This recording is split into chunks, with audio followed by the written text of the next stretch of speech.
ఆయన కల్కి 2898 AD cinema ఎలా ఉంది? చాలా సూపర్ ఉందండి, ఫెంటాస్టిక్ ఉంది. మన కొత్త రికార్డ్స్ క్రియేట్ చేయబోతుంది టాలీవుడ్ లో. ఒక హాలీవుడ్ మూవీ లాగా తీశాడు. చాలా విజువల్ ఎఫెక్ట్స్ చాలా బాగున్నాయి. అంటే మన ఇండియన్స్ కి హాలీవుడ్ మూవీస్ అంటే చాలా తక్కువగా అర్థం అవుతాయి. మరి ఈ తరహాలో ఫ్యామిలీ ఆడియన్స్ కి కనెక్ట్ అవుతుంది అనుకోవచ్చా సినిమా? 100% కనెక్ట్ అవుతుంది. ప్రతి ఒక్క ఫ్యామిలీ మెంబర్స్ చిన్న పిల్లలతో సహా వచ్చి చూడొచ్చు. చాలా బాగుంది సినిమా, చాలా విజువలైజ్ ఉంది. మనకి చాలా ఎంటర్టైన్మెంట్ ఉంది సినిమా అయితే. అంటే సినిమాలో కొన్ని సీన్స్ చూసుకున్నా కానీ కొంచెం హైప్ లో తీసుకెళ్తున్నాయి, మైథాలజీలో తీసుకెళ్తున్నాయి కాబట్టి మైథాలజీ అనేది ఇప్పుడు జనరేషన్ వాళ్ళకి ఏ విధంగా కనెక్ట్ అవుతుంది?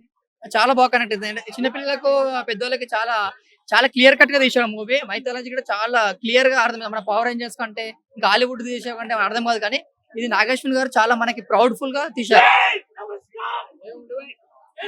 ఓకే, అట్లానే మనకి బయట అర్జున్ రెడ్డిగా విజయ్ దేవరకొండ తెలుసు, ఇందులో అర్జునుడిగా చేశాడు కదా, సో ఆయన క్యారెక్టరైజేషన్ ఎలా అనిపించింది మీకు? చాలా బాగుంది అర్జునుడిగా క్యారెక్టర్. కానీ అర్జున్ కంటే మన కర్ణుడు పవర్ఫుల్ కదా. మన ప్రభాస్ అనే మన గ్రేట్.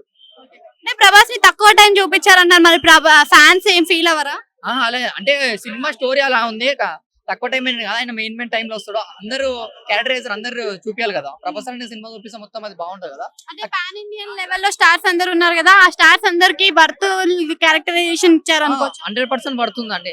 ప్రతి ఒక్కరికి నాగేశ్వన్ గారు చాలా మంచిగా 100% న్యాయం చేశారు. మన టాలీవుడ్ కి మంచి పేరు తెచ్చారు.